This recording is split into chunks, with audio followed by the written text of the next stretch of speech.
Hello everyone, my name's Landon Parks. I am a co-producer and the president at Mysteria Filmworks, a small motion picture production company based out of Cincinnati, Ohio. And I'm here today with another filmmaking quick tip video. The question of the day comes from Katy out of New Hampshire.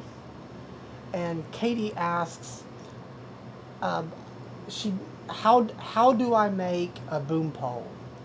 A do-it-yourself boom pole. That's what Katy wants to know. And that's actually a really good question because boom poles and shock mounts are expensive.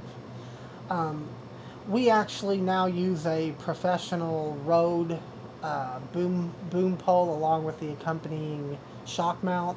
However, actually about a year ago, I actually built my own boom pole of sorts, and I built it from parts available at both Lowe's and Home Depot. It was actually very, very simple. I actually pulled it out of storage, and I'm going to show you what it looks like. Hold on just a moment.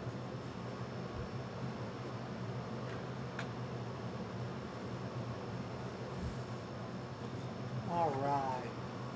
This, my friends, is my old boom pole that I made. Try to not knock things off the wall here. There you go. This thing's actually really, really good. It's all it is a painter's pole. The painter's pole is a Mr. Long Arm. They actually still make those. I was in Lowe's the other day and seen exactly the same one for $19.95. It extends out to 12 foot. From 6 foot extends out to 12 foot. And it's only $20. And it's light. It's not heavy, but it's strongly built. The locking mechanism on the end here is really tight. You know, it locks things in place. You don't have to worry about the pole bending or breaking. I used this on several very short productions and it worked wonders. For the shock mount, you'll actually, if you look at the end here, what you'll see, this is I forget what it's called now, but it basically, I got it at Home Depot. It's designed to hold a paintbrush on the end of your painter's pole. Now, why a painter would want to hold a brush on the end of the pole, I don't know. I'm not a painter though, so I don't understand the reasoning behind that. But in any case, I bought it. I basically took out the screwing mechanism, which was right there. It actually had a little screwing mechanism that went in there and would tighten down on the pole or on the brush that would have on the end of your pole here. What I did, I took that out.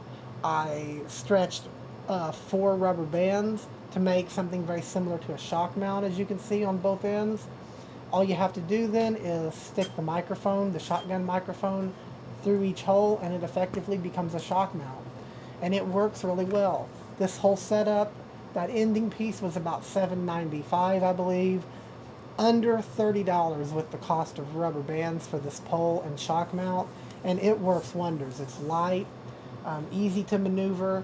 I would actually still use this today, and actually we do use it as a secondary boom pole if we're needing to record 2 audios at the same time. We'll pull this pole out. But you know, the carbon fiber poles and things that they make now for filmmaking are a little bit lighter and a lot stronger than this particular setup here. So if you can afford it, go for it. But if you can't afford it, there's no reason that you have to not make your movie until you can afford a $300-400 boom pole. You know, not when you can make a setup like this for $30 that serves the purpose just fine. It weighs pretty much the same as my Rode boom pole. I've never had it bend or break on me, and the shock mount works fine. So yeah, that answers your question, how to make it. You don't need any special parts.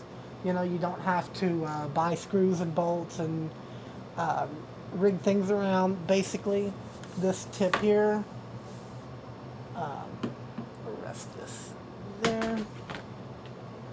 This tip here on the end simply screws on. painter's pole comes with a screwed tip on it like that. This just simply screws right in.